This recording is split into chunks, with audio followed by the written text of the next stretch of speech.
മംഗല്യം തന്തുനാനേന. രചന ഗീതു രാഹുൽ. അവതരണം ഷാഹുൽ മലയിൽ. Editing Faisal C M Nooncheri. ചേച്ചി പോയെങ്കിൽ എന്താ, അനിയത്തിയില്ലേ? വകയിലാകുന്ന അമ്മാവൻ പരിഹാരം എന്ന പോലെ പറഞ്ഞപ്പോൾ വേദയുടെ നെഞ്ചിലൊരു വെള്ളിടി വെട്ടി. ദൈവമേ, ഇനി ഇവരൊക്കെ കൂടി പിടിച്ച ആ കാലിനെന്റെ തലയിൽ കെട്ടി വെക്കൂ. വേദ ആലോചനയോടെ നഖം കടിച്ചു. അല്ലെങ്കിലും അതങ്ങനെയാണല്ലോ. മൂത്ത കുട്ടികൾക്ക് വേണ്ടാതെയാവുന്ന സാധനങ്ങളൊക്കെ ഇളയ കുട്ടികൾക്കായിരിക്കുമല്ലോ. അവൾ ഒന്നുകൂടെ ആലോചിച്ചുകൊണ്ട് കയ്യിലെ ചിപ്സ് വായിലേക്ക് ഇട്ടു. വല്ലതും പറയാൻ പോയാൽ മുതിർന്നവർ സംസാരിക്കുന്നിടത്ത് നിനക്കെന്ത് കാര്യം എന്ന ചോദ്യം വരും. എന്തായാലും ചേച്ചി ആ കാലിനും തമ്മിൽ മുടിഞ്ഞ പ്രേമത്തിലായിരുന്നു. കണ്ടിട്ട് എനിക്കൊരു അസൂയ തോന്നിയിട്ടുണ്ട്. പിന്നെ എന്തിനായിരിക്കും അവൾ ഇറങ്ങിപ്പോയത്? എന്തായാലും ആരെ കെട്ടാമെന്ന് സമ്മതിച്ചാലും നിന്നെ കെട്ടാമെന്ന് അയാൾ സമ്മതിക്കാൻ പോകുന്നില്ല. അതുകൊണ്ട് നീ സേഫാ വേദ. അവൾ സ്വയം ഒന്ന് സമാധാനപ്പെടുത്തി വീണ്ടും കഴിക്കാൻ തുടങ്ങി. ബൈ ദ ബൈ, ഞാനിങ്ങനെ അറ്റവും മൂലയില്ലാതെ പറയുന്നുണ്ട്, നിങ്ങൾക്ക് കാര്യമൊന്നും മനസ്സിലായില്ല അല്ലേ? പറഞ്ഞുതരാം. എൻ്റെ പേര് വേദ. ദേ, ആ മൂലക്കിരുന്ന് നെഞ്ചും തല്ലി കരയുന്നില്ലേ, അതാണ് എൻ്റെ അമ്മ ഭാമ. പിന്നെ തലക്കും കൈയും കൊടുത്ത് ആ സോഫയിൽ ഇരിക്കുന്നില്ലേ, അതാണ് എൻ്റെ അച്ഛൻ ശിവദാസൻ. പിന്നെ ഈ ചുറ്റും കൂടി നിൽക്കുന്നൊക്കെ വകയിലെ അമ്മാവന്മാരും അവരുടെ ഭാര്യമാരവരുടെ വകയിൽ കുഞ്ഞമ്മയും ചിറ്റപ്പനൊക്കെയാണ്. അയ്യോ, ഒരാളെ പരിചയപ്പെടുത്താൻ മറന്നു. എൻ്റെ ഒരേ ഒരു ചേച്ചി വൈക. നാളെ അവളുടെ കല്യാണമായിരുന്നു. അതും ആ കാലിനുമായിട്ട് കുറച്ച് വർഷമായിട്ടുള്ള പ്രണയം. എന്താ റീസൺ എന്നറിയില്ല. അവൾ ഇന്നലെ എനിക്ക് കല്യാണത്തിന് സമ്മതമല്ല, ഞാൻ പോകുന്നു, എന്നെ അന്വേഷിക്കേണ്ടെന്നൊരു കത്തെഴുതി വെച്ച് ഇറങ്ങിപ്പോയി. അതിൻ്റെ ചർച്ചയപ്പോൾ നടക്കുന്നു. അവളെ അന്വേഷിച്ച ആളുകൾ പോയിട്ടുണ്ട്, എവിടെ കിട്ടാൻ. അപ്പോഴാണ് മുറ്റത്തൊരു കാറ് വന്ന്. ആഹാ, കളറായല്ലോ. ദേ വരുന്നു മിസ്റ്റർ കാലൻ വിത്ത് ഫാമിലി. അകത്തേക്ക് കയറി വരുന്ന കാശിനാഥനെ നോക്കി അവൾ ഓർത്തു. ഇതാണ് ഗൈസ് കാശിനാഥൻ. നാളെ എൻ്റെ ചേച്ചിയുടെ കഴുത്തിൽ താലി കെട്ടേണ്ട ഇയാളായിരുന്നു. ചേച്ചിയുടെ ഭാഗ്യം കൊണ്ട് അവൾ കൃത്യസമയത്ത് രക്ഷപ്പെട്ടു. കൂടെ വരുന്ന അച്ഛൻ ബലരാമൻ. അവൾ ഒന്നുകൂടെ ഏന്തി വലിഞ്ഞു നോക്കി. കൂടെ വരുന്ന ജോയലേട്ടൻ, ആ കാലിൻ്റെ ഫ്രണ്ടാ. അയാളെപ്പോലെ നല്ല കേട്ടോ, ഒരു പാവ. എൻ്റെ ചേട്ടായി എനിക്ക് എൻ്റെ സ്വന്തം സഹോദരനെ പോലെയാ. കാശിയെ കണ്ടത് അവൾ മുഖം തിരിച്ചിരുന്നു. മോനെ, അവൾ ഇങ്ങനെ ഒരു ചതി ചെയ്യുമെന്ന് ഞങ്ങൾ കരുതിയില്ല. വകയിലമ്മാവൻ പതിവ് ഡയലോഗ് പറഞ്ഞെങ്കിലും കാശിയൊന്നും മിണ്ടിയില്ല. കാശിയുടെ നോട്ടം ഒരു കൂസലുമില്ലാതെ സ്റ്റെയർ കേസിൽ നിന്ന് ചിപ്സ് കഴിക്കുന്നവളിൽ എത്തി നിന്നു. അവനൊന്ന് അവളെ കലിപ്പിച്ച് നോക്കി. ഈ കല്യാണം മുടങ്ങിയതിൽ എല്ലാ സന്തോഷവും അവളുടെ മുഖത്തുണ്ടായിരുന്നു. അവൾ പുച്ഛിച്ചുകൊണ്ട് കഴിപ്പ് തുടങ്ങി. ഓ, അവനെ പേടിപ്പിക്കലാണ്ടാ തോന്നും. ഞാൻ അവളെ ഇറക്കി വിട്ടതാണെന്ന്. എന്തായാലും അവൾ ഇറങ്ങിപ്പോയി നന്നായി. ഇല്ലെങ്കിൽ ഇയാളെ ജീവിതകാലം മുഴുവൻ ഏട്ടാന്ന് വിളിക്കേണ്ടി വന്നേനെ. Thank God. അവൾ ദൈവത്തിനോട് നന്ദി പറഞ്ഞ് അവിടേക്ക് ശ്രദ്ധ തിരിച്ചു. ഇതിപ്പം കല്യാണം മുടങ്ങിയത് പുറത്തറിഞ്ഞ രണ്ടു കൂട്ടർക്കും നാണക്കേടല്ലേ? അതുകൊണ്ട് പറഞ്ഞു വന്ന അമ്മാവൻ കാശിയുടെ നോട്ടം കണ്ടോ നിർത്തി. അതുകൊണ്ട് ഇവിടെ രണ്ട് പെൺകുട്ടികളില്ലേ, രണ്ടാമത്തെ കുട്ടി ആലോചിച്ചാലോ എന്നൊരാലോചന.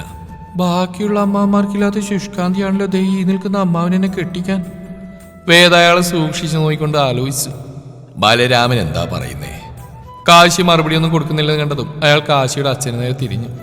ഇതിലിപ്പം ഞാനെന്ത് പറയാനാ? കുട്ടികൾക്ക് സമ്മതാണെങ്കിൽ അങ്ങനെ ആവാം. അത് കേട്ടതും ആ അമ്മാവൻ സ്റ്റൈലിൽ നിന്ന് വേദ അടുത്തേക്ക് വിളിച്ചു. മോൾക്ക് ഇതിന് സമ്മതാണോ? ദൈവമേ, ഇതിപ്പം ഞാൻ എന്തു പറയും? സമ്മതല്ലെന്ന് പറഞ്ഞ അച്ഛൻ എല്ലാവരുടെയും മുമ്പിൽ നാണം കെടും. ഞാൻ ഇഷ്ടമാണെന്ന് പറഞ്ഞിട്ട് ഇയാൾ ഇഷ്ടമല്ലെന്ന് പറഞ്ഞാൽ പ്രത്യേകിച്ച് പ്രോബ്ലം ഒന്നും ഉണ്ടാവാൻ പോകുന്നില്ല. മോളെന്തൊന്നും മിണ്ടാത്ത്? അയാളുടെ ചോദ്യമാണ് അവളെ ചിന്തകളിൽ നിന്ന് ഉയർത്തിയത്. എനിക്ക് സമ്മതം. എൻ്റെ അച്ഛൻ ആരുടെയും മുമ്പിൽ തലകുനിക്കുന്ന എനിക്ക് കാണാൻ കഴിയില്ല അമ്മാവ. എൻ്റെ അച്ഛനാണ് എനിക്കെല്ലാം. അവൾ കുറച്ച് സെന്റി ഡയലോഗ് ഇറക്കി കണ്ണൊക്കെ തുറക്കുന്ന പോലെ കാണിച്ച് കാശിയെ നോക്കി. അവൻ തന്നെ തുറിച്ച് നോക്കുന്നുണ്ട്. അവളൊന്ന് ഇളിച്ച് കാണിച്ചൊരു മൂലയിൽ പോയി നിന്നു. ഇയാൾ എന്തു വന്നാലും ഇതിന് സമ്മതിക്കില്ലെന്ന് എനിക്ക് ഉറപ്പാ. കാരണം ഞങ്ങൾ തമ്മിൽ ഇരിപ്പ് വശം അങ്ങനെയാണേ. മോനെ, ഇനി മോന്റെ അഭിപ്രായം കൂടി അറിയാനുള്ളൂ. മോന് ഇതിന് സമ്മതാണോ? എനിക്ക് സമ്മതാ. അവന്റെ മറുപടി കേട്ടതും കോടിന്ന് എല്ലാവരുടെയും മുഖം വിടുന്നു. വേദയാണെങ്കിൽ കണ്ണൊക്കെ മേലേക്ക് മറിഞ്ഞ് ഇപ്പൊ വീഴുന്ന അവസ്ഥയിലും. കാശി അവളെ നോക്കി അതേപോലെ ഒന്ന് പുച്ഛിച്ചു. അത് തന്നെ പ്രതികാരം. കുറച്ചു മുന്നേ നന്ദി പറഞ്ഞ ദൈവത്തിന് അവൾ ഒന്നുകൂടെ സ്മരിച്ചു. ദൈവമേ. പിന്നെല്ലാം പെട്ടെന്നായിരുന്നു. അമ്മായിമാർ ചുറ്റും കൂടുന്നു, ഉപദേശിക്കുന്നു. എല്ലാം ഒരു മുഴക്കം പോലെയാണ് അവൾ കേട്ടത്. പിറ്റേന്ന് രാവിലെ തന്നെ ബ്യൂട്ടീഷ്യൻ വന്നു. എന്നാൽ എനിക്ക് ഏത് നേരത്താണ് കല്യാണത്തിന് സമ്മതിക്കാൻ തോന്നി? എന്നാലും അയാളുടെ ഉദ്ദേശം എന്തായിരിക്കും?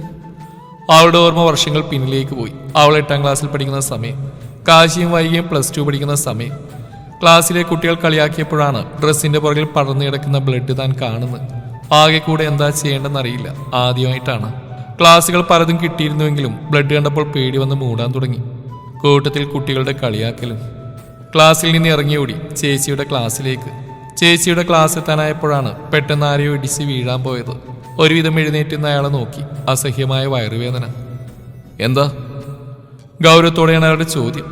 അത് ചേച്ചിയെ കാണാൻ. ചേച്ചിയോ? ആരുടെ ചേച്ചി? അത് വൈക, +2 കൊമേഴ്സ്. നീ ഹൈസ്കൂളല്ലേ? ഹയർ സെക്കൻഡറി ഡിപ്പാർട്ട്മെന്റിലേക്ക് എന്തിനാ വന്ന്? ഹൈസ്കൂളിന് ഒരു യൂണിഫോം, ഹയർ സെക്കൻഡറിക്ക് മറ്റൊരു യൂണിഫോം ആയിരുന്നു. രണ്ട് ഡിപ്പാർട്ട്മെന്റ് ആയിട്ടാണ് ഉള്ളത്. അത് വൈക, ചേച്ചി കണ്ടിട്ട് ഞാൻ പൊക്കോളാം. പറ്റില്ല, ചേച്ചി വീട്ടിലേക്ക് തന്നെയല്ലേ വരുന്നത്, അവിടുന്ന് കണ്ടാൽ മതി. അവനാണ് സ്കൂൾ ലീഡർ, അതിന്റെ അഹങ്കാരമാണ്. അപ്പോഴേക്കും തന്റെ കണ്ണൊക്കെ നിറഞ്ഞു വന്നിരുന്നു. എന്താടി കുഞ്ഞിപ്പാത്തെ, നിനക്ക് പറഞ്ഞ മനസ്സിലാവില്ലേ? ക്ലാസ്സിൽ പോടി. അവന്റെ ഉച്ചത്തോടെയുള്ള ശബ്ദം കേട്ടപ്പോൾ ആകെ കൂടെ പിടിച്ചു നിൽക്കാൻ കഴിഞ്ഞില്ല. കരഞ്ഞുകൊണ്ട് തിരിഞ്ഞോടി സ്കൂളിനോട് ചേർന്ന പഴയ സ്കൂൾ ബിൽഡിങ്ങിന്റെ സ്റ്റെയറിന്റെ താഴെയായി പോയിരുന്നു. ഷാളിൽ മുഖം പൊത്തി പൊട്ടിക്കരഞ്ഞു. പെട്ടെന്ന് അമ്മയുടെ അടുത്തെത്തിയാൽ മതിയെന്ന് തോന്നി. എന്താ കുട്ടി ഇവിടെ ഇരിക്കുന്നേ? മുന്നിലൊരു ശബ്ദം കേട്ടപ്പോഴാണ് ഞെട്ടിപ്പിടഞ്ഞ് എഴുന്നേറ്റത് സുമലത ടീച്ചർ. അവൾ ഞെട്ടിപ്പിടഞ്ഞ് എഴുന്നേറ്റു. വീങ്ങിപ്പൊട്ടി നിൽക്കുന്ന കണ്ടത് ടീച്ചർ അവളുടെ മുഖം പിടിച്ചുയർത്തി. എന്തിനാ കുട്ടി കരയുന്നത്? മോൾക്ക് ഈ പീരീഡ്സ് എന്താണെന്ന് അറിയില്ലേ? ഇതിനെ പേടിക്കേണ്ട കാര്യമൊന്നുമില്ല, ഇത് ആദ്യമായതുകൊണ്ടാ. മോള് വാ. ടീച്ചർ അവളുടെ ഷോളൂരി ബ്ലഡ് കാണാത്ത രീതിയിൽ കെട്ടിക്കൊടുത്തു. അവളെയും കൂട്ടി നടന്നു. സ്കൂളിൽ നിന്നും 10 മിനിറ്റ് നടന്നപ്പോഴേക്കും ടീച്ചറുടെ വീടെത്തി. അവൾക്ക് മാറാനുള്ള ഡ്രസ്സും പാഡും കൊടുത്ത് അതെങ്ങനെയാണ് വെക്കേണ്ടതെന്ന് കാണിച്ചു കൊടുത്ത് ബാത്റൂമിലാക്കി. തനിക്ക് പാകമായ ഒരു പാൻറ്റും ഷർട്ടുമാണ്. ഫ്രഷായി വന്ന ഉലുവയിട്ട് ചൂടുവെള്ളം കൊടുത്തു. ഒന്ന് റെസ്റ്റ് എടുത്തപ്പോഴേക്കും ചെറിയൊരു ആശ്വാസം തോന്നിയിരുന്നു. പിന്നെ ഓട്ടോ വിളിച്ച് വീട്ടിലേക്ക് വിട്ട ടീച്ചർ തന്നെയായിരുന്നു. ക്ലാസ്സിലെ കർക്കശക്കാരിയായ ടീച്ചർ. അവൾക്ക് അതിശയമായിരുന്നു. പിന്നീട് സ്കൂളിൽ വെച്ച് കണ്ടപ്പോഴൊന്നും ടീച്ചർ അത്ര വലിയ അടുപ്പം കാണിച്ചിരുന്നില്ല. പിന്നീടും പലവട്ടം കാശിയെ സ്കൂളിൽ വെച്ച് കണ്ടിരുന്നു. ഉള്ളിലെന്തോ വല്ലാത്തൊരു ദേഷ്യം പോലെ. എന്തെങ്കിലും ഒരു പണി തിരിച്ചു കൊടുക്കണമെന്ന് അവൾ ഉറപ്പിച്ചു. +2 സെന്റ് ഓഫിന്റെ അന്ന് കാശി ആളൊഴിഞ്ഞ ബിൽഡിങ്ങിലേക്ക് പോകുന്ന കണ്ടുകൊണ്ടാണ് അവൾ അങ്ങോട്ടേക്ക് ചെന്നത്. കാശിയുടെ ക്ലാസ്സിൽ പഠിക്കുന്ന കുറച്ച് പിള്ളേര് കാശി അവരെ വഴക്ക് പറയുന്നുണ്ട്. അവൾ അവിടെ ഒളിച്ചിരുന്ന് കാര്യം എന്താണെന്ന് നോക്കി. അവർക്ക് മുന്നിൽ കുറച്ച് ഗ്ലാസ്സൊക്കെ ഉണ്ട്. കൂടെ പഠിക്കുന്ന കുട്ടികൾ കുടിക്കാമെന്നാണ്. കാശി അവരെ വഴക്ക് പറയുന്നുണ്ട്. വേഗം പോയി സുമലത ടീച്ചർ വിളിച്ചുകൊണ്ട് വന്നു. മുന്നിൽ മദ്യവും ഗ്ലാസുമായി കാശിയും കൂട്ടുകാരും. കാശി കുടിച്ചില്ലെന്ന് പറഞ്ഞ ടീച്ചർ കൺവിൻസ് ചെയ്യാൻ നോക്കുന്നുണ്ട്. എന്നാൽ കാശി കുടിക്കുന്നത് താൻ കണ്ടു എന്ന് പറഞ്ഞതും കാശി ഞെട്ടിക്കൊണ്ട് എന്നെ നോക്കി. കാശി ദേഷ്യത്തോടെ എനിക്ക് നേരെ വന്ന് എന്റെ കയ്യിൽ പിടിച്ചു. നീ കണ്ടോടി ഞാൻ കുടിക്കുന്നത് എന്നലറിക്കൊണ്ട് ചോദിച്ചതും സുമലത ടീച്ചർ കാശിയുടെ മുഖമടച്ചൊരെണ്ണം കൊടുത്തു. അത് കണ്ടപ്പോൾ ഉള്ളിലൊരു സന്തോഷം. സെന്റ് ഓഫ് ആയതുകൊണ്ടും അവിടെ ആ സ്കൂളിലെ അവസാന ദിവസം ആയതുകൊണ്ടും അന്ന് വലിയ പ്രശ്നമൊന്നും ഉണ്ടായില്ല. കാശിയും വൈകിയ ഒരേ കോളേജിൽ തന്നെയായിരുന്നു ചേർന്നിരുന്നത്. അവിടുന്ന് കിട്ടിയ കൂട്ടാണ് ജോയലേട്ടൻ അർച്ചന ചേച്ചിയും. പിന്നീട് കാശിയും ജോയലേട്ടൻ അർച്ചന ചേച്ചി ഇടക്കിടയ്ക്ക് വീട്ടിലേക്ക് വരുമായിരുന്നു. അർച്ചന ചേച്ചി ഇടക്കൊക്കെ വീട്ടിൽ നിൽക്കാറുമുണ്ട്. കാശിയും ഞാൻ എപ്പോഴും വഴക്കായിരുന്നു. ചേച്ചി കല്യാണാലോചന വരാൻ തുടങ്ങിയ സമയത്താണ് ചേച്ചിക്ക് ഒരു പ്രണയമുണ്ടെന്ന് എല്ലാവരോടും പറയുന്നത്. അത് കാശിയാണെന്ന് കൂടി അറിഞ്ഞപ്പോൾ വീട്ടിൽ എല്ലാവർക്കും ഇരട്ടി സന്തോഷം. കാശിക്ക് അന്ന് ജോലിയില്ലാത്തതുകൊണ്ട് ജോലിയാകും വരെ വെയിറ്റ് ചെയ്യാൻ അവിടെ ഉള്ളവരും സമ്മതം അറിയിച്ചു. കാശിക്ക് ജോലി കിട്ടിയതും വീട്ടിൽ വിവാഹത്തിന്റെ കാര്യങ്ങൾ വളരെ വേഗത്തിലാക്കി. നാളെ കല്യാണിക്ക് എന്തിനാണ് അവിടെ ഇറങ്ങിപ്പോയത്? കയ്യിൽ താരവുമായി മണ്ഡപത്തിലേക്ക് കയറുമ്പോഴും ആലോചന അതുതന്നെയായിരുന്നു. കാശിക്കടുത്തായി വന്നിരുന്നു. പ്രത്യേകിച്ച് നോക്കേണ്ട ആവശ്യമില്ലല്ലോ അവിടെ ഭാവം എന്താണെന്ന് മനസ്സിലാക്കാൻ. താലി കെട്ടിക്കോളൂ. പൂജാരി താലി എടുത്തു കൊടുത്തും കാശി അത് വാങ്ങി വേദയെ നോക്കി. ആ താലിയിലേക്ക് നോക്കിയപ്പോൾ അവൾക്കതൊരു കൊലക്കയറായിട്ടാണ് തോന്നിയത്. കാശി അത് കഴുത്തിലേക്ക് കെട്ടിക്കൊടുത്തപ്പോൾ പൂജാരി മന്ത്രം ഉരുവിട്ടെങ്കിലും വേദയുടെ ചെവിയിൽ അത് കേട്ടു. സമയമാം രഥത്തിൽ ഞാൻ സ്വർഗയാത്ര ചെയ്യുന്നു. അതും ചോക്ലേറ്റ് സിനിമയിലെ റോമിയുടെ വോയിസ്. അങ്ങനെ ജീവിതം നായനക്കി ഗൈസ്. എല്ലാവരെയും വിട്ടു വരുമ്പോൾ എന്തോ ഇതുവരെ ഇല്ലാത്തൊരു പിടച്ച്. ഇനി എന്താവെന്നറിയില്ല. കാറിലേക്ക് കയറി അടുത്തിരിക്കുന്നവനെ നോക്കി. അവിടെ പ്രത്യേകിച്ച് മൈൻഡൊന്നുമില്ല. അവൾ പുറത്തേക്ക് നോക്കിയിരുന്നു. പെട്ടെന്നാണ് കാശിയുടെ ഫോണിലേക്ക് ഒരു കോൾ വന്ന്. അവനത് അറ്റൻഡ് ചെയ്ത് ചെവിയിലേക്ക് വെച്ചു. അപ്പുറത്തുനിന്ന് പറയുന്ന കാര്യം കേട്ടതും അവന്റെ ചുണ്ടിൽ ഗൂഢമായ പുഞ്ചിരി തെളിഞ്ഞു. അവൻ തലചരിച്ച് അടുത്തിരിക്കുന്നവളെ നോക്കി. ഇപ്പോഴും ഒന്നും അറിയാതെ പുറത്തേക്ക് നോക്കിയിരിക്കുന്നുണ്ട്. ഒരു വീടിന് മുമ്പിൽ കാർ നിർത്തിയതും അവൻ ഇറങ്ങുന്ന കണ്ടതും അവളും ഇറങ്ങി. മുന്നിൽ തലയെടുപ്പോടെ നിൽക്കുന്ന ഒരു വലിയ വീട്. അവളുടെ കണ്ണുകളൊന്ന് വിടർന്നു. സംശയം തീർക്കാൻ എന്നോണം ചുറ്റും നോക്കി. അതെ, പരിചിതമായ സ്ഥലം. എന്താ ഇവിടെ എന്ന മട്ടിൽ കാശിയെ തിരിഞ്ഞു നോക്കി. അപ്പോഴേക്കും ഒരു കയ്യിൽ നിലവിളക്കുമായി കാശിയുടെ അമ്മ ഇറങ്ങി വന്നു. അവളാകെ ഞെട്ടിത്തരിച്ചുള്ള നിൽപ്പാണ്. അവൾ ഞെട്ടി കാശിയെ നോക്കി. കാശിയോട് താല്പര്യമില്ലാത്ത കൊണ്ട് തന്നെ കാശിയുടെ വീട്ടുകാരെ കുറിച്ച് അവൾ അധികം അന്വേഷിച്ചിരുന്നില്ല. അവൾക്കുള്ളിൽ ചെറിയ കുറ്റബോധം തോന്നി. അന്ന് സ്വന്തം അമ്മയുടെ മുമ്പിൽ ഒരു കുടിയനായി നിൽക്കേണ്ടി വന്ന കാശിയുടെ മാനസികാവസ്ഥ. കൂടാതെ എന്റെ വാക്ക് കേട്ട് ആ അമ്മ മകനെ തല്ലുകയും ചെയ്തു. ഉള്ളിലെവിടെയോ ഒരു പിടച്ചിൽ. അവൾ വിളക്ക് വാങ്ങി അകത്തേക്ക് കയറി. ക്ലാസ്സിൽ താൻ കണ്ട കർക്കശക്കാരിയായ ടീച്ചറിൽ നിന്ന് വീണ്ടും സ്നേഹനിധിയായ അമ്മ. ശരിക്കും ടീച്ചറെ മനസ്സിലാക്കാൻ കഴിയുന്നില്ല. ഓരോ സമയം ഓരോ ഭാവം. ടീച്ചർ, എനിക്കൊരു കാര്യം. അവൾ പറയാൻ വന്ന സുമലത തടഞ്ഞു. ടീച്ചറോ? അമ്മ. ഇനി അങ്ങനെ വേണം വിളിക്കാൻ. ടീച്ചർ ശാസനയോടെ പറഞ്ഞതും അവളൊന്ന് ചിരിച്ചു. മോള് വാ, അമ്മ കാശിയുടെ മുറി കാണിച്ചു തരാം. സുമലത അവളെയും കൂട്ടി മേലേക്ക് പോയി. മേലെ 2 മുറികളാണുള്ളത്. അതിലൊരു മുറിയുടെ വാതിൽക്കിലെത്തിയത് അവിടെ നിന്നു. ഇതാണ് കാശിയുടെ മുറി. മോളൊന്ന് ഫ്രഷ് ആയിട്ട് ഇരിക്കും. അപ്പോഴേക്കും ബ്യൂട്ടീഷ്യൻ എത്തും. വൈകിട്ട് ചെറിയ റിസപ്ഷൻ ഉണ്ടേ. സുഭാഷ്, ഇനി അതും കൂടെ ഉണ്ടോ? മനസ്സിൽ ഇതൊക്കെയാണെങ്കിൽ അവളൊന്ന് ചിരിച്ചു. അവൾ അകത്തേക്ക് കയറി വരുമ്പോൾ തന്നെ കാണുന്ന ചേച്ചിയും കാശി നിൽക്കുന്ന ഒരു വലിയ ഫോട്ടോയാണ്. അത് കണ്ടപ്പോൾ ഉള്ളിൽ എവിടെയോ ഒരു പിടച്ചിൽ. എന്തിനാണെന്നറിയില്ല. വന്ന ചിന്തകൾ ആട്ടിപ്പായിച്ച് വേഗം പോയി ഒന്ന് മുഖം കഴുകി വന്നു. ഓർണമെന്റ്സ് ഓരോന്നായി അഴിച്ച് സാരിയും അഴിച്ചു വെച്ചപ്പോൾ ഒരു വലിയ ഭാരം ഒഴിഞ്ഞ പോലെ അവൾക്ക് തോന്നി. പെട്ടെന്നാണ് ഡോറിൽ ഒരു മുട്ട് കേട്ടത്. ബ്യൂട്ടീഷ്യൻ ആയിരിക്കും. ബ്ലൗസും പാവാടയും മാത്രം ധരിച്ചിരുന്നുകൊണ്ട് അവൾ പതിയെ പോയി വാതിൽ തുറന്ന് തല മാത്രം ഉള്ളിലേക്ക് ഇട്ട് നോക്കി. അയ്യോ, കാരൻ! അവൾ പെട്ടെന്ന് ഞെട്ടി വാതിലടക്കാൻ പോയതും അവൻ അവളെ തള്ളി മാറ്റി അകത്തേക്ക് കയറിയിരുന്നു. അവൾ എന്ത് ചെയ്യണമെന്നറിയാതെ, എവിടെ പോയി ഒളിക്കുമെന്നറിയാതെ അവിടെ പരിങ്ങി നിന്നു. അവൻ വാതിലടക്കാതെയായിരുന്നു അകത്തേക്ക് കയറിയത്. നെഞ്ചിൽ കൈപ്പിണച്ച് കെട്ടി നിൽക്കുന്നവളെ കണ്ടതും അവൻ വേഗം പോയി ഡോറിൽ ലോക്ക് ചെയ്തു. അവൾ എന്തൊക്കെയോ കാണിക്കുന്നുണ്ടെങ്കിലും അവനതൊന്നും മൈൻഡ് ചെയ്യാതെ ഷർട്ടിന്റെ ബട്ടൺ ഓരോന്നഴിച്ച് ഷർട്ട് ഊരി കട്ടിലേക്ക് ഇട്ടു. അവൾക്ക് ആകെ കൂടെ ഒരു ചടപ്പ് തോന്നി. കണ്ണടച്ച് അവൾ തിരിഞ്ഞു നിന്നു. അവനതൊന്നും മൈൻഡ് ചെയ്യാതെ ബാത്റൂമിലേക്ക് കയറി. ആ ഗ്യാപ്പിന് അവള് അലമാരിൽ നിന്ന് ഇടാൻ എന്തെങ്കിലും കിട്ടുമെന്ന് തപ്പി നോക്കി. അപ്പോഴേക്ക് അവൻ പുറത്തേക്ക് ഇറങ്ങുന്ന ശബ്ദം കേട്ടതും അവൻ കട്ടിൽ ഊരിയിട്ട് അവന്റെ ഷർട്ട് എടുത്ത് അവൾ മേലെ കൂടി ഇട്ടു. ഹലോ, എന്താ? അവൻ അവൾക്ക് നേരെ വിരഞ്ഞൊടിച്ചോണ്ട് ചോദിച്ചു. എന്ത്? അവന്റെ ഷർട്ട് ഇട്ടതിനാണ് ഈ ചോദ്യം. കള്ളത്തെണ്ടി.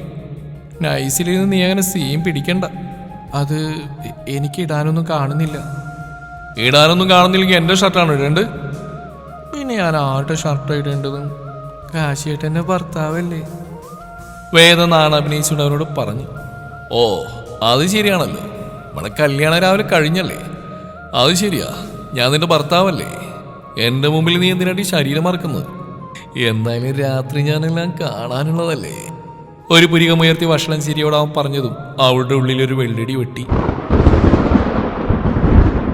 കാശി പതിയെ നടന്ന് അവളുടെ അടുത്തേക്ക് വന്നു. അതിനനുസരിച്ച് വേദ പുറകിലേക്കും. ഓരോ സ്റ്റെപ്പ് എടുത്ത് വയ്ക്കുമ്പോഴും അവളുടെ കാലുകൾ വിറക്കുന്നുണ്ടായിരുന്നു. അവൾ ചുമരിൽ തട്ടി നിന്നതും പെട്ടെന്ന് തന്നെ അവൾ ഷർട്ട് ഊരി അവന്റെ കയ്യിൽ കൊടുത്തു. ഇതല്ലേ നിങ്ങൾക്ക് വേണ്ടത്? പോരെ? അവൾ ഷർട്ട് ഊരി തിരികെ നൽകിയെങ്കിലും കാശി ഒന്നും അനങ്ങിക്കൂടിയില്ല. കാശി അവന്റെ കൈ അവളുടെ മുഖത്തേക്ക് കൊണ്ടുവന്നു. നെറ്റിയിൽ വിരൽ കൊണ്ട് തൊട്ടു. അവൾ ഞെട്ടിക്കൊണ്ട് കണ്ണുകൾ അടച്ചു. അവൻ ആ കൈ താഴേക്ക് കൊണ്ടുവരുന്നതിനനുസരിച്ച് അവൾ ഉമിനീരിറക്കി. നെഞ്ചിനെയും കടന്ന് താഴേക്ക് പോയതും അവൾ പൊള്ളിപ്പിടഞ്ഞുപോയി. വിരലുകൾ പൊക്കിൽ ചുഴിയിലെത്തി നിന്നു. ആ പൊക്കിലിന് ചുറ്റുമായി ചെറിയ വട്ടം വരച്ചതും അവൾ അവൻ്റെ കയ്യിൽ കയറി പിടിച്ചു. അവൾ കണ്ണുകൾ പെട്ടെന്ന് ഞെട്ടി തുറന്നു. കണ്ണുകൾ ചുവന്ന് കലങ്ങിയിരുന്നു.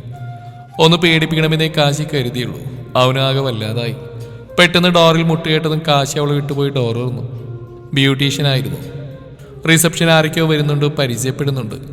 അവളെല്ലാവരെയും നോക്കി ചിരിച്ച് കാണിച്ചു. പെട്ടെന്ന് കാശിയുടെ ഫോൺ അടിച്ചതും കാശി അത് അറ്റൻഡ് ചെയ്ത് മാറി നിന്നു. നീ എവിടെയാ? ഫോൺ അറ്റൻഡ് ചെയ്തവൻ ചോദിച്ചു. ഇതാ ഇവിടെ. ഇരുട്ടിൽ നിന്ന് കൈ ഉയർത്തി കാണിച്ചതും അവൻ വേഗം അങ്ങോട്ടേക്ക് നടന്നു. അവനെ കണ്ടതും അവൾ വേഗം വന്ന് കെട്ടിപ്പിടിച്ചു. വൈക. അവന്റെ വിളി കേട്ടതും അവൾ അവനിൽ നിന്ന് അകന്നു മാറി. അവളുടെ കണ്ണൊക്കെ നിറഞ്ഞിട്ടുണ്ട്. എന്താണ്? എന്തിനാ ഈ കണ്ണുകൾ നിറയുന്നത്? ഞാനില്ലേ കൂടെ? അത് കേട്ടത് അവളുടെ ചുണ്ടിലൊരു പുഞ്ചിരി വിരിഞ്ഞു. അവൾക്ക് സംശയമൊന്നുമില്ലല്ലോ അല്ലേ? വൈക ആകുലതയോടെ ചോദിച്ചു. ഏയ് ഇല്ല, നീ ഒരുപാട് ബുദ്ധിമുട്ടുന്നുണ്ടെന്ന് എനിക്കറിയാം വൈക. സാരമില്ല, നമ്മുടെ രണ്ടുപേരുടെയും പ്രണയം സാക്ഷാത്കരിക്കാനല്ലേ? അവളിൽ നിറഞ്ഞ പുഞ്ചിരി. അവൻ അവളുടെ നെറ്റിയിലൊന്ന് ചുണ്ടമർത്തി. അവൾ ഇരുട്ടിലേക്ക് മറയുന്നത് നോക്കി അവൻ നിന്നു. കാശി വന്ന് സ്റ്റേജിലിരുന്നു. പരിപാടി കഴിയാൻ ഒരുപാട് സമയം ലേറ്റായി. അന്ന് പിന്നെ പരസ്പര സംസാരങ്ങളൊന്നും ഉണ്ടായില്ല. കുറച്ച് ദിവസങ്ങൾ സൽക്കാരം വിരുന്ന് എന്ന് പറഞ്ഞ് കടന്നുപോയി. അടുക്കളയിൽ സുമലതയെ സഹായിക്കാൻ എന്ന പേരും പറഞ്ഞ് എന്തൊക്കെയോ ചെയ്യുകയാണ് വേദ. അമ്മേ, എനിക്കൊരു കാര്യം പറയാനുണ്ട്. എന്താടാ? വളരെ സ്നേഹത്തോടെയാണ് ചോദ്യം. എങ്ങനെ പറയും? പറഞ്ഞാൽ ദേഷ്യമാവുമോ? അവൾ മനസ്സിൽ ഓരോന്ന് ആലോചിച്ച് നിന്നു. അത് അമ്മേ, അന്ന് കാശിയേട്ടൻ കുടിക്കുന്നത് ഞാൻ കണ്ടു എന്ന് കള്ളം പറഞ്ഞതായിരുന്നു. അവൾ തലകുനിച്ചുകൊണ്ട് പറഞ്ഞു. സുമലത അവൾക്കടുത്തേക്ക് നടന്നു വന്ന് ഒരു വിരൽ കൊണ്ട് മുഖമുയർത്തി. സുമലതയുടെ മുഖത്തെ പുഞ്ചിരി കണ്ടതും അവൾക്ക് സമാധാനമായി. അന്ന് അങ്ങനെയൊക്കെ സംഭവിച്ചപ്പോൾ ഒരുപാട് വിഷമം തോന്നിയിരുന്നു. എന്നാലും എൻ്റെ കാശി അങ്ങനെ ചെയ്യില്ലെന്ന് ഉറപ്പായിരുന്നു. ഞാൻ അടിച്ചന്ന് എൻ്റെ കുഞ്ഞിൻ്റെ മടിയിൽ കിടന്ന് ഒരുപാട് കരഞ്ഞു. അവൻ ചെയ്തിട്ടില്ലെന്നും പറഞ്ഞ്. ആദ്യമായിട്ടാ ഞാൻ അവനെ. അത്രയും പറഞ്ഞപ്പോഴേക്കും സുമലതയുടെയും കണ്ണുകൾ നിറഞ്ഞിരുന്നു. പോട്ടെ, കഴിഞ്ഞു മോൾ അത് വിട്ടേക്ക്. സുമലതയുടെ കണ്ണീര് കണ്ടപ്പോഴാണ് അവൾ ചെയ്ത തെറ്റിൻ്റെ വ്യാപ്തി എത്രമാത്രമുണ്ടെന്ന് അവൾക്ക് മനസ്സിലായത്. അമ്മേ, ഞാൻ അറിയാതെ അന്നത്തെ ദേഷ്യത്തിൽ. അവളുടെ കണ്ണിൽ നനവ് പടർന്നു. മോൾക്ക് കാശിയോടുള്ള ദേഷ്യത്തിൻ്റെ കാരണം അമ്മയ്ക്ക് അറിയാം. അന്ന് നീ തിരിഞ്ഞോടിപ്പോയപ്പോൾ പുറകിലായി പടർന്ന ബ്ലഡ് കണ്ടപ്പോഴാണ് അവന് കാര്യം മനസ്സിലായത്. അവനെന്താ ചെയ്യേണ്ടെന്നറിയാതെ ഓടി വന്ന് എന്നോട് കാര്യം പറയായിരുന്നു. വേദ എന്താ പറയേണ്ടെന്നറിയാതെ തറഞ്ഞു നിന്നു. ആകെ ഒരു കുറ്റബോധം. മോളെ, എല്ലാം മറന്ന് മക്കളൊരു ജീവിതം തുടങ്ങണം. അതാണ് അമ്മയുടെ ആഗ്രഹം. കാശിയോട് മോൾക്ക് എങ്ങനെയാ, ഇഷ്ടമാണോ?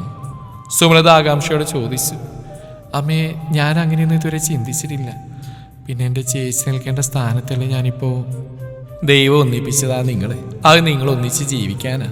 എൻ്റെ മോനെക്കുറിച്ചുള്ള തെറ്റിദ്ധാരണൊക്കെ മാറിയ സ്ഥിതിക്ക് മോൾ ഇനിയെങ്കിലും അവനെ സ്നേഹിച്ച് തുടങ്ങണം. നിന്റെ സ്നേഹം കണ്ടില്ലെന്നടിക്കാൻ അവനും കഴിയില്ല. അമ്മ അത് പറഞ്ഞപ്പോൾ അവൾക്ക് എന്തോ വല്ലാത്തൊരു നാണം തോന്നി. ഉള്ളിലെവിടെയോ കാശിയേട്ടനോടൊരു ഇഷ്ടമില്ലേ? അവൾ താലിയിൽ ചെറുതായി കൈ ചുറ്റി കളിച്ചുകൊണ്ട് ആലോചിച്ചു.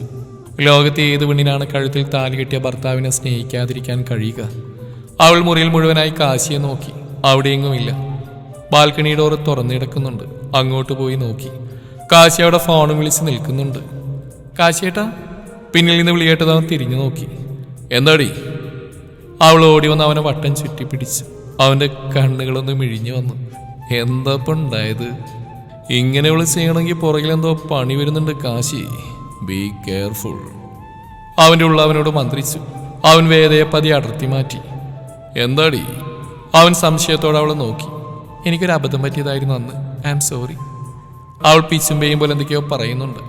അവളുടെ സംസാരത്തിൽ നിന്നും അവൾ അമ്മയോട് സംസാരിച്ചിട്ടുള്ള വരവാണെന്ന് അവന് മനസ്സിലായി. എല്ലാം ചെയ്തു വെച്ചിട്ടൊരു മാപ്പ് പറഞ്ഞാൽ ഞാൻ ക്ഷമിക്കുമെന്ന് കരുതിയോ നീ? അവൻ ഗൗരവട്ടും വിടാതെ പറഞ്ഞു. അവളുടെ ഉള്ളിലൊരു വിങ്ങിൽ വന്നെങ്കിലും. നീ എന്താടി കരുതിയത്? നിനക്ക് തട്ടിക്കളിക്കാനുള്ള പാവയാണ് ഞാനെന്നോ?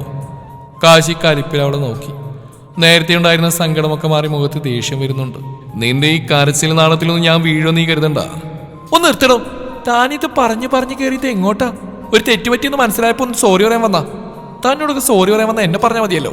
അവൾ അവനെ പുച്ഛിച്ചുകൊണ്ട് അകത്തേക്ക് കയറിപ്പോയി. എന്റെ ദൈവമേ, ഓന്തുപോലും ഇത്ര പെട്ടെന്ന് നിറമാറില്ല. അവനും തല ഉടഞ്ഞു. അപ്പോഴേക്ക് അവന്റെ ഫോണിലേക്ക് വീണ്ടും കോൾ വന്നു. ആ വൈക പറ, എന്തായി കാര്യങ്ങൾ? എനിക്കെന്തോ വല്ലാത്തൊരു ടെൻഷൻ. അവളുടെ വാക്കുകളിൽ ടെൻഷൻ നിറഞ്ഞിരുന്നു. എന്തിനാണ് നീ ഇങ്ങനെ ടെൻഷൻ അടിക്കുന്നത്? ഞാനില്ലേ കൂടെ? അത് കേൾക്കെ വൈകിയുടെ ചുണ്ടിലെ പുഞ്ചിരി വിരിഞ്ഞു. നീ എന്നും എൻ്റെ കൂടെ ഉണ്ടാവുമോ? ഉറപ്പായും. അവൻ്റെ ഉറപ്പ് അവൾക്ക് അത്രമേൽ ആശ്വാസമായിരുന്നു. കാശി മുറിയിലേക്ക് കയറുമ്പോൾ വേദ കട്ടിൽ കിടപ്പുണ്ട്. ഈ കുഞ്ഞിക്കുരിപ്പ് ഇത് എപ്പോൾ വന്ന് കിടന്നു? അവന് ലൈറ്റ് അണിച്ച് വന്ന് കിടന്നു. കാശിയുടെ മനസ്സ് വർഷങ്ങൾ പുറകിലേക്ക് പോയി. പ്രണയത്തിൻ്റെ ഓർമ്മയിൽ അവൻ്റെ ചുണ്ടിൽ വല്ലാത്തൊരു പുഞ്ചിരി തെളിഞ്ഞു. എൻ്റെ പ്രണയത്തെ സ്വന്തമാക്കാൻ ഇനി അധിക നാൾ എനിക്ക് കാത്തിരിക്കേണ്ടി വരില്ല. ചുണ്ടിൽ മനോഹരമായൊരു പുഞ്ചിരി വിരിഞ്ഞു. കാശിക്ക് അവധിയായതുകൊണ്ട് എല്ലാവരും കൂടെ അമ്പലത്തിലേക്ക് വന്നതാണ്. വേദ സുമലതയെ ചുറ്റിപ്പറ്റി തന്നെയാണ് നടക്കുന്നത്. കാശിയെ കാണുമ്പോൾ ഇടക്ക് മുഖം തിരിക്കാൻ അവൾ മറന്നില്ല. കാശി അവളെ ഇടയ്ക്കിടക്ക് നോക്കി പേടിപ്പിക്കുന്നുണ്ട്. ഇതൊക്കെ വീക്ഷിച്ചുകൊണ്ടിരുന്ന രണ്ട് കണ്ണുകളെ അവൻ അപ്പോഴാണ് ശ്രദ്ധിച്ചത്. കാശി ആരുടെയും ശ്രദ്ധ പെട്ടെന്ന് കിട്ടാത്ത രീതിയിൽ മാറി നിന്നു. വൈക, നീ എന്താ ഇവിടെ? അത് നിങ്ങൾ തമ്മിൽ ഇപ്പം എങ്ങനെയാ? എന്താ നീ അങ്ങനെ ചോദിക്കാൻ കാരണം? ഞാൻ ചോദിച്ചതിന് നീ മറുപടി പറ. നീ വേദ ഇപ്പം എങ്ങനെയാ? പഴയ പോലെ തന്നെയാ, വലിയ മാറ്റമൊന്നുമില്ല. എന്തേ? കാശി, അവൾ നിന്നെ പ്രണയിക്കാൻ തുടങ്ങിയിട്ടുണ്ട്. അത് അവളുടെ നോട്ടത്തിൽ നിന്ന് എനിക്ക് മനസ്സിലാക്കാൻ പറ്റുന്നുണ്ട്. വൈക പറഞ്ഞു നിർത്തി. ഏയ്, നിനക്ക് വെറുതെ തോന്നാ വൈക. അങ്ങനെയൊന്നുമില്ല. അവൾക്ക് എന്നോടുള്ള ദേഷ്യം കുറഞ്ഞിട്ടുണ്ട്, അത്ര തന്നെ. അല്ല കാശി, അവളെന്നെ അനീതിയായതുകൊണ്ട് മാത്രമല്ല ഞാനിത് ഉറപ്പിച്ച് പറയുന്നു. ഒരു പെണ്ണിൻ്റെ മനസ്സ് മറ്റൊരു പെണ്ണിന് മാത്രമേ മനസ്സിലാവൂ. എത്രയും പെട്ടെന്ന് കാര്യങ്ങളൊക്കെ അവളെ അറിയിക്കണം. വൈകിയുടെ തീരുമാനത്തിന് അവൻ ശരിവെച്ച്. ശരിയാണ്, എല്ലാം അവളെ അറിയിക്കണം. ആരെങ്കിലും കാണും മുമ്പേ നീ പോവാൻ നോക്ക്. പിന്നെ അധികം അവിടെ നിൽക്കാതെ വൈകി അവിടെ നിന്ന് പുറപ്പെട്ടു. പെട്ടെന്നാണ് വേദ ഓടി വരുന്ന കാശി കണ്ടത്.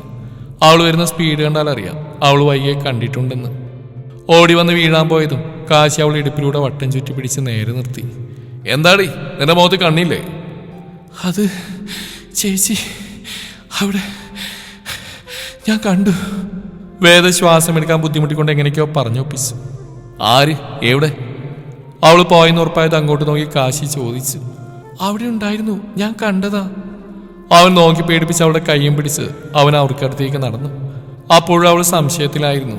കറങ്ങി രാത്രി ഒരുപാട് ലേറ്റായിട്ടാണ് അവർ വീട്ടിലെത്തിയത്. അപ്പോഴേക്കും തണുത്ത കാറ്റടിച്ച് തുടങ്ങിയിരുന്നു. ചെറുതായി ഇടിയും. കാശി ബാൽക്കണിയിലേക്ക് പോയി കൈവരിയിൽ ചാരി നിന്നു. അവൻ്റെ ഉള്ളിൽ വൈക പറഞ്ഞ വാക്കുകൾ തന്നെ തങ്ങി നിന്നു. വേദ നിന്നെ പ്രണയിക്കാൻ തുടങ്ങിയിരിക്കുന്നു കാശി, എല്ലാം അവളോട് തുറന്നു പറയണം. അവൻ ഓരോന്ന് ആലോചിച്ച് അങ്ങനെ നിന്നു. അടുത്തായി ഒരു സാമീപ്യം അറിഞ്ഞതും അവൻ തലചരിച്ച് നോക്കി. രണ്ട് കൈയും മാറിൽ പിണച്ച് കെട്ടി തണുത്ത കാറ്റിനെ തന്നിലേക്ക് ആവാഹിക്കുമ്പോൾ ആസ്വദിക്കുകയാണ് വേദ. അവന്റെ നോട്ടം വന്ന് നിന്നത് റെഡ് സാരിയുടെ മുകളിലായി അവിടെ മാറോട് ചേർന്ന് കിടക്കുന്ന താലിയിലേക്കാണ്. ഇപ്പോഴാണ് അവൻ അവളെ ശരിക്കും ശ്രദ്ധിക്കുന്നത്. ചുവപ്പിൽ ചെറുതായി കല്ലുപതിപ്പിച്ച സാരി, അതിൽ അവളുടെ ബോഡി ഷേപ്പ് വ്യക്തമായി കാണാം. ചെറുതായി ഇടിവെട്ടിയത് അവൾ അവൻ്റെ കയ്യിൽ മുറുകെ പിടിച്ചു. അപ്പോഴേക്ക് ഇരുവരെയും നനയിച്ചുകൊണ്ട് മഴ ശക്തിയിൽ ഭൂമിയിൽ പതിച്ചിരുന്നു. അത് കണ്ടതും ഒരു കൊച്ചുകുഞ്ഞിൻ്റെ ആഹ്ലാദത്തോടെ അവൾ മഴയിലേക്ക് ഇറങ്ങി. ഇരു കൈയും വിടർത്തി കറങ്ങാൻ തുടങ്ങി. ഉടുത്തിരുന്ന സാരി ശരീരമാകെ ഒട്ടി. നെറ്റിയിലെ സിന്ദൂരം നെറ്റിയൊന്നാകെ പടർന്നു. അവനവൻ്റെ കണ്ണുകളെ പിൻവലിക്കാൻ ഒരു പാഴ്ശ്രമം നടത്തി. ഇല്ല, കഴിയുന്നില്ല. അത്രമേൽ ആകർഷിക്കുന്ന ശരീരവടിവ് അവൻ്റെ നെഞ്ച് പതിവിലും കൂടുതൽ വേഗതയിൽ മിടിക്കുന്നത് അവൻ അറിഞ്ഞു. ആ! പെട്ടെന്ന് അവളുടെ ശബ്ദമാണ് അവൻ ഉണർത്തിയത്. തെന്നി വീണ് കിടക്കുന്നവളുടെ അടുത്തേക്ക് ഓടിപ്പോയി അവളെ നോക്കി. വേദ, എന്തെങ്കിലും പറ്റിയോ? അവൻ ആകുലതയോടെ അവളുടെ കയ്യിലും കാലിലും പിടിച്ചു നോക്കാൻ തുടങ്ങിയത് അവൾ പൊട്ടിച്ചിരിച്ചു. അപ്പോഴാണ് അവൾ പറ്റിച്ചാണെന്ന് അവന് മനസ്സിലായത്. അവൻ അവളെ വിട്ട് ദേഷ്യത്തോടെ എഴുന്നേൽക്കാൻ നിന്നും അവൾ അവൻ്റെ കയ്യിൽ കയറി പിടിച്ചു. അവൻ അവൾക്കൊപ്പം നിലത്തിരുന്നു പോയി. എന്താ കാശിയേട്ടാ, എന്ത് രസമല്ലേ ഇങ്ങനെ മഴ കൊള്ളാൻ. ഇതുപോലെ കുറച്ചു നേരം കൂടി എന്നാൽ ശരിയാവില്ലെന്ന് മനസ്സിലായതും അവന് വേഗം വിട്ട് എഴുന്നേൽക്കാൻ ഒരുങ്ങിയതും വേദ ഒന്നുകൂടെ ശക്തിക്ക് അവൻ്റെ കയ്യിൽ പിടിച്ചു വലിച്ചു. കാശി ബാലൻസ് കിട്ടാതെ അവളുടെ മേലെ മുഴുവനായി വീണതും അവൾക്കാകെ വല്ലാതായി. അത്രയും നേരം അവളുടെ മുഖത്തുണ്ടായിരുന്ന കുറുമ്പ് മാറി ഒരുതരം വിറയിൽ വന്ന് മൂടാൻ തുടങ്ങി. അവൻ്റെ മുടിത്തുമ്പ് വഴി വെള്ളം അവളുടെ മുഖത്ത് തട്ടിത്തെറിച്ചു. ചുണ്ടുകൾ പതിയെ വിറയിൽ കൊണ്ടു. ഇനിയും പിടിച്ചു നിൽക്കാൻ കഴിയില്ലെന്ന പോൽ അവൻ അവളുടെ കഴുത്തിടുക്കിലേക്ക് മുഖം പൂഴ്ത്തി. ഒന്ന് ഏങ്ങിക്കൊണ്ട് അവൾ അവൻ്റെ ഷർട്ടിൽ പിടിമുറുക്കി. കണ്ണുകൾ കൂമ്പി അടഞ്ഞു. തണുത്തു വിറച്ച ശരീരങ്ങൾ പതിയെ ചൂടുപിടിച്ച് തുടങ്ങി. മാറിനെ മറച്ചു കിടന്ന സാരി അവൻ പതിയെ എടുത്തു മാറ്റി. മഴത്തുള്ളിൽ വീണ് നിറഞ്ഞ പൊക്കിൽ ചുഴിക്ക് ചുറ്റും തൻ്റെ കൈവിരലുകൾ കൊണ്ട് വൃത്തം വരച്ചു. അവൻ്റെ കൈ തെന്നി മാറുന്നതിനനുസരിച്ച് അവളുടെ മുഖത്ത് ഭാവങ്ങൾ മിന്നി മറഞ്ഞുകൊണ്ടിരുന്നു. കാശി എഴുന്നേറ്റ് അവളെ കൈകളിൽ കോരിയെടുത്തു. അവൾ അവൻ്റെ തോളിലൂടെ കൈയിട്ട് കെട്ടിപ്പിടിച്ചു. അവൻ പതിയെ അകത്തേക്ക് നടന്ന് അവളെ പതിയെ താഴെ നിർത്തി. ടവൽ കയ്യിൽ കൊടുത്തപ്പോഴാണ് അവൾ ചുറ്റുമൊന്ന് കണ്ണോടിച്ചത്. ബാത്റൂമിലാണ്. കാശി ഡോറും ചാരി പുറത്തേക്ക് പോയി. നല്ല റൊമാൻസ് പ്രതീക്ഷ ഞാൻ ആരായി? കളക്കേളവൻ അൺറൊമാൻറ്റിക് മൂരാച്ചി. അവൾ പുഞ്ചിരിയോടെ കണ്ണാടിയിൽ കാണും തൻ്റെ പ്രതിബിംബത്തിൽ നോക്കി. നിന്റെ കൺട്രോൾ എൻ്റെ മുന്നിൽ പോകുന്നുണ്ട് കാശിയേട്ടാ, നീ എത്ര നേരം പിടിച്ചേക്കുന്നു ഞാനും നോക്കട്ടെ. അവൾ ഫ്രഷായി പുറത്തേക്ക് ഇറങ്ങി. ഡ്രസ്സ് എടുത്തിട്ടില്ലാത്തതുകൊണ്ട് കയ്യിൽ കരുതിയ ടവൽ മാറിന് മുകളിലായി കെട്ടി. അവൾ കണ്ണാടിയുടെ മുമ്പിൽ നിന്ന് നോക്കി. കൊള്ളാം, സെക്സി ആയിട്ടുണ്ട്. അവൾ അങ്ങനെ തന്നെ പുറത്തേക്ക് ഇറങ്ങി. കാശി കട്ടിൽ തന്നെ കിടപ്പുണ്ട്. അവളെ അങ്ങനെ കണ്ടത് അവനൊന്ന് ഞെട്ടിയെങ്കിലും കാശി അത് കാണാത്ത മട്ടിൽ ഫോണിൽ നോക്കിയിരുന്നു. വേദ കബോർഡിൽ നിന്നൊരു ഡ്രസ്സ് എടുത്തു വീണ്ടും ബാത്റൂമിലേക്ക് കയറി. കാശിയുടെ ഭാഗത്തുനിന്ന് വലിയ മൈൻഡൊന്നുമില്ല. അവൾക്ക് വല്ലാത്ത നിരാശ തോന്നി. കാശി പുറകെ വരുമ്പോൾ കുറച്ച് കളിപ്പിക്കാമെന്നായിരുന്നു അവൾ വിചാരിച്ച്. അവൾ ബാത്റൂമിലേക്ക് കയറിയതും കാശി ഒന്ന് ആഞ്ഞ് ശ്വാസം വലിച്ചു വിട്ട് അവൻ്റെ നെഞ്ചിലേക്ക് കൈവച്ച് നോക്കി. ഇപ്പം പൊട്ടിപ്പോകുന്നവരെ അവന് തോന്നി. വേദ വന്ന് അടുത്തിടുന്നെങ്കിലും ഇരുവരും പരസ്പരം ഒന്നും മിണ്ടിയില്ല. പെട്ടെന്ന് കാശിയുടെ ഫോൺ ബെല്ലടിച്ചതും കാശി ഏന്തി വലിഞ്ഞ് വേദ ഉറങ്ങിയവയെന്ന് നോക്കി ഫോൺ എടുത്ത് ബാൽക്കണിയിലേക്ക് നടന്നു. ഹലോ വൈക, ഇതുവരെ കിടന്നില്ലേ? ഇല്ല. എന്താണോ, ടെൻഷനാണോ? എന്തിന്? അറിയില്ല. എൻ്റെ പൊന്നു പെണ്ണെ, നീ എന്തിനാ ടെൻഷൻ അടിക്കുന്നത്? നാളെ ഒരു ദിവസം കൂടെ. നാളെ രജിസ്റ്റർ മാരേജ് കഴിഞ്ഞാൽ നമുക്ക് തന്നെ എല്ലാവരെയും അറിയിക്കാം. എല്ലാവരും നമ്മളോട് ക്ഷമിക്കും. ഇനിയും വേദയെ പറ്റിക്കാൻ എനിക്ക് വയ്യടി. എല്ലാവരോടും തുറന്നു പറയണം. അവൻ്റെ ഉള്ളിൽ ചെറുതായി നീറുന്നുണ്ടായിരുന്നു. വൈക, നിന്നെ ഒരുപാട് മിസ് ചെയ്യുന്നുണ്ട്. Miss you too. അധികം ഉറക്കൊഴിയാൻ നീ പോയി കിടക്ക്. അവൻ ഫോണും കട്ട് ചെയ്ത് ചിരിയോടെ തിരിഞ്ഞപ്പോൾ കണ്ടു എല്ലാം കേട്ട് കണ്ണും കലങ്ങി നിൽക്കുന്ന വേദയെ. വേദ, ഞാൻ അവനെന്തെങ്കിലും പറയും മുന്നേ അവൾ കൈകൾ ഉയർത്തി തടഞ്ഞു. എന്തിനാണ് ഈ നാടകം എന്ന് ഞാൻ ചോദിക്കുന്നില്ല. പറയാൻ നിങ്ങൾക്ക് ഒരുപാട് കാരണങ്ങളുണ്ടാവും. പക്ഷെ എൻ്റെ ജീവിതം വെച്ചല്ലായിരുന്നു കളിക്കേണ്ടിയിരുന്നത്. കരഞ്ഞുകൊണ്ടായിരുന്നു അവൾ അത്രയും പറഞ്ഞു തീർത്ത്. നേരത്തെ അങ്ങനെയൊക്കെ ചെയ്തപ്പോഴും എൻ്റെ ചേച്ചിനെ ആയിരുന്നല്ലേ നിങ്ങളുടെ മനസ്സിൽ?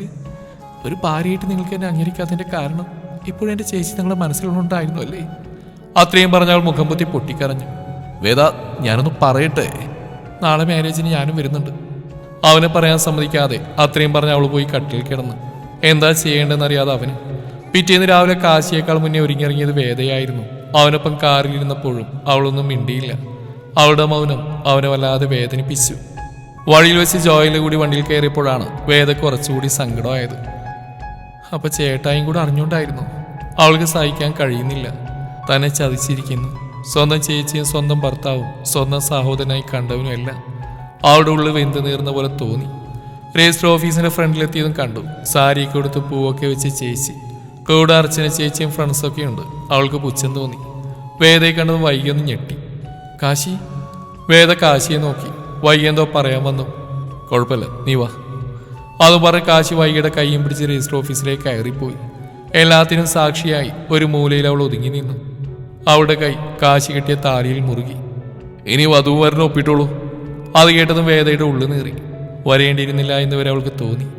തോളിലൂടെ ഒരു കൈ വന്ന് നെഞ്ചിലേക്ക് ചേർത്ത് പിടിച്ചതും അവൾ ആശ്രയം എന്നോണം ആ നെഞ്ചിലേക്ക് വീണ് പൊട്ടിക്കരഞ്ഞു. വേദ, കണ്ണു തുറക്ക്, ആളുകൾ ശ്രദ്ധിക്കുന്നു. കാശിയുടെ ശബ്ദം കേട്ടതും അവൾ ഞെട്ടി കാശിയെ നോക്കി.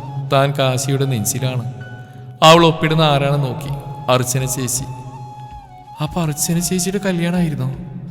കാശി അവളെയും പിടിച്ച് പുറത്തേക്ക് നടന്നു. നിക്ക്, എനിക്കൊരു സംശയം. അപ്പൊ വൈകി ചേച്ചിയുടെ കല്യാണമല്ലേ എന്ന്? അതെ. പക്ഷെ ഒപ്പിടുന്നാണ്ട് അർച്ചന ചേച്ചിയാണല്ലോ. വേദക്കാകെ സംശയം. അപ്പൊ അവര് ലെസ്ബിയൻസ് ആണോ? വലിയ കാര്യം കണ്ടുപിടിച്ച ഒരാൾ പറഞ്ഞതും കാശി അവളുടെ വായ കൈകൊണ്ട് പൊത്തി. എൻ്റെ പൊന്നു മോളെ, വീട്ടിലെത്തുന്നവരെ വാ തുറക്കരുത് പ്ലീസ്. അപ്പോഴേയും കല്യാണം കഴിഞ്ഞ് എല്ലാവരും പുറത്തേക്ക് വരുന്നുണ്ട്. അവൾ അർച്ചനയും വയ്യയും സൂക്ഷിച്ച് നോക്കി. രണ്ടുപേരുടെയും കയ്യിൽ മാലയുണ്ട്. അയ്യോ നീല, അപ്പൊ ഇത് അത് തന്നെ അല്ലേ? ആ കൂട്ടത്തിൽ പരിചിതമായ തല കണ്ടത് വേദ സൂക്ഷിച്ച് നോക്കി. ഇതാ വകയിലെ അമ്മാവനല്ലേ? ഓഹോ, അപ്പൊ ഇയാളും ഈ നാടകത്തിലുണ്ടായിരുന്നല്ലേ? ഇങ്ങേട്ട് അന്നത്തെ ശുഷ്കാന്തി കണ്ടപ്പോഴേ സംശയിക്കേണ്ടതായിരുന്നു. ഓ, ഇത് വീട്ടിൽ സമ്മതിക്കാത്തോണ്ടാണല്ലേ നീ ഇറങ്ങിപ്പോയത്? വൈകിയെ നോക്കിയാണ് വേദ ചോദിച്ചത്. പിന്നല്ലാണ്ട് ഇതറിഞ്ഞ അച്ഛമ്മനെ വെച്ചേക്കുവോ? ചേച്ചി പറഞ്ഞ ശരിയാ, അച്ഛനമ്മയൊക്കെ പഴയ ആളുകളല്ലേ. ഇതൊന്നും അത്ര പെട്ടെന്ന് അംഗീകരിക്കാൻ കഴിയില്ല. എന്തിന്? ഞാൻ വരെ ഒന്ന് ഞെട്ടി. വേദ വളരെ കാര്യത്തിലാണ് പറയുന്നെങ്കിലും കാശി ചിരടക്കാൻ കഷ്ടപ്പെടുന്നുണ്ടായിരുന്നു. എന്ത് ചെയ്യാനാടി, ഒരു ദുർബല നിമിഷത്തിൽ സ്നേഹിച്ചു പോയി. ഇവനില്ലാതെ എനിക്കൊരു ജീവിതം ചിന്തിക്കാൻ പോലും വയ്യ. ഇവനോ? ദൈവമേ, ഇനി അർച്ചന ചേച്ചി പോലെ ട്രാൻസും ആണോ? വേദയുടെ മുഖത്ത് വിരിയുന്ന ആക്ഷൻ കണ്ട് കാശി ചിരിക്കാതിരിക്കാൻ കഷ്ടപ്പെടുന്നുണ്ട്. അല്ല, ഇവനെന്ന് പറയുമ്പോ വേദ ഇപ്പൊ കൊളാക്കുമെന്ന് തോന്നി കാശി അടിയിൽ കയറി. എടാ ജോയലെ, നിന്ന് തിരിയാൻ നിന്റെ പെണ്ണിനെ വിളിച്ച് വീട്ടിൽ പോകാൻ നോക്ക്. ഇവളുടെ വീട്ടുകാരറിഞ്ഞപ്പോഴാണ് വരാൻ പോകുന്നതെന്നറിയില്ല. അപ്പോഴാണ് വേദക്ക് കാര്യം കത്തിയത്. അതെ, വരനും വധുവും മാത്രമല്ല, സാക്ഷികൾ ഒപ്പിടും. അവൾക്ക് മാത്രം കേൾക്കാൻ പാകത്തിന് കാശി പറഞ്ഞു. വേദ കാശിയെ നോക്കി ഒരു ചമ്മിയെ ചിരിയിച്ചു. അവനാണ് ഇപ്പൊ പൊട്ടുമെന്ന അവസ്ഥയിലും. ജോയൽ കാശിയെ വന്ന് കെട്ടിപ്പിടിച്ച് യാത്ര പറഞ്ഞു. വൈകയും കാശിയെയും വേദയും കെട്ടിപ്പിടിച്ച് യാത്ര പറഞ്ഞു. Miss you Kashi. അവനെ കെട്ടിപ്പിടിച്ചപ്പോൾ അവളുടെ കണ്ണുകളൊന്ന് കറങ്ങിയിരുന്നു. മിസ് യു ടു ഡി. അവൻ വൈകിയുടെ നെറ്റിയിൽ ചുണ്ടു ചേർത്തു. അവർ തമ്മിലുള്ള സൗഹൃദത്തിന്റെ ആഴം എത്രയാണെന്ന് വേദക്കും മനസ്സിലായിരുന്നു. രാവിലെ നടന്ന കാര്യങ്ങളൊക്കെ പറഞ്ഞ് കളിയാക്കുകയാണ് കാശി. അവന് ചിരി നിർത്താൻ കഴിയുന്നില്ല. തലയണെടുത്ത് അവൻ എറിഞ്ഞവൾ ബാൽക്കണിയിൽ പോയി നിന്നു. കാശി അവളുടെ ഇടുപ്പിൽ ചുറ്റി പിടിച്ച തോളിൽ തലകുത്തി നിന്നു. അല്ല, നിന്റെ സംശയം മുഴുവനായിട്ട് തീർന്നോ? ഇല്ല. ഈ നാടകത്തിൽ എൻ്റെ റോൾ എന്തായിരുന്നു? അവനവളെ തനിക്ക് നേരെ തിരിച്ചെറിഞ്ഞു. ജോയലിന് ജോലി കിട്ടുന്നവരെ പിടിച്ചെടുക്കാനുള്ള ഒരു കള്ളമായിരുന്നു ഞാനും വൈകിയും തമ്മിലുള്ള പ്രണയകഥ. ഞാൻ നിന്നോട് വന്ന് നിന്നെ കൊല്ലങ്ങളായിട്ട് സ്നേഹിക്കുന്നുണ്ടെന്ന് പറഞ്ഞാ എന്തായിരിക്കും നിന്റെ പ്രതികരണം? നിന്റെ സ്വഭാവത്തിന് നീ എന്തായാലും സമ്മതിക്കില്ല. എന്തായാലും നേരായ വഴിക്ക് നീ കല്യാണത്തിന് സമ്മതിക്കാൻ പോകുന്നില്ല. അപ്പൊ പിന്നെ കുറച്ച് വളഞ്ഞ വഴി. ഇപ്പൊ വൈകക്ക് ജോയലിനെയും കിട്ടി, എനിക്ക് നിന്നെയും കിട്ടി. അവൻ ഇളിച്ചുകൊണ്ട് അവളോട് പറഞ്ഞു. പക്ഷെ അവൾ കേട്ടത് വർഷങ്ങളായിട്ടുള്ള പ്രണയം എന്ന വാക്ക് മാത്രമായിരുന്നു. അപ്പോ കാശിയുടെ കല്യാണത്തിന് വേണ്ടി എന്നെ ഇഷ്ടമായിരുന്നോ? അവൾ ആകാംക്ഷയോട് ചോദിച്ചു. അതെ. എപ്പോ മുതൽ? അത് നീ കരഞ്ഞുകൊണ്ട് ഓടിപ്പോയില്ലേ, അന്ന് മുതൽ. അപ്പൊ നമ്മ തല്ലിയപ്പോ എന്നുള്ള ഇഷ്ടം കുറഞ്ഞില്ലേ? ദേഷ്യം തോന്നി, അത് സത്യ. പക്ഷെ അങ്ങനെ മറക്കാൻ പറ്റുന്ന ഒന്നായിരുന്നില്ല നീ എനിക്ക്. അതെ, അപ്പൊ എന്നോട് അത്രയ്ക്ക് ഇഷ്ടമുണ്ടായിരുന്നോ? കൊച്ചുകുട്ടികളെ പോലെ ആകാംക്ഷയോടെയാണ് അവൾ ചോദിക്കുന്നത്. പറയാനൊന്നും പറ്റില്ല, വേണമെങ്കിൽ കാണിച്ചു തരാം. അവനതും പറഞ്ഞ് അവളെ കയ്യിൽ കോരിയെടുത്തു. കാശിയേട്ടാ എന്തി കാണിക്കുന്നു, വിട്ട് വിട്ടോ. എന്തോ എങ്ങനെ? ഇന്നലെ നീയല്ലേ ഭാര്യയായിട്ട് അംഗീകരിച്ചില്ലെന്നൊക്കെ പറഞ്ഞ് മോങ്ങിയത്? പോരാത്തതിന് മനുഷ്യന്റെ കൺട്രോളുകൾ തന്നെ അവിടെ വക ഫാഷൻ ഷോയും. അവളെ കട്ടിലേക്ക് എടുത്തിക്കൊണ്ടാണ് അവൻ പറഞ്ഞു. കാശിയേട്ടാ വേണ്ട. നിനക്കപ്പം എൻ്റെ ഭാര്യ ആവണ്ടേ? അത് വേണം. കാശി പതിയെ അവളിലേക്ക് ചാഞ്ഞു. അവൻ പതിയെ അവളുടെ കഴുത്തിരിക്കിലേക്ക് മുഖം അമർത്തിയതും അവൾ അവന്റെ മുടിയിൽ പിടിച്ചു വലിച്ചു. കാശിയേട്ട് കളിയാവണു. അവന്റെ ചുണ്ടുകൾ പതിയുമ്പോൾ ഇക്കിളിയാവുന്ന വേദ ഒന്നുകൂടെ ചേർത്ത് പിടിച്ചുണ്ടാവും പറഞ്ഞു. കാശിയേട്ടാ I love you. Love you too ഡി കുഞ്ഞി പാറ്റേ.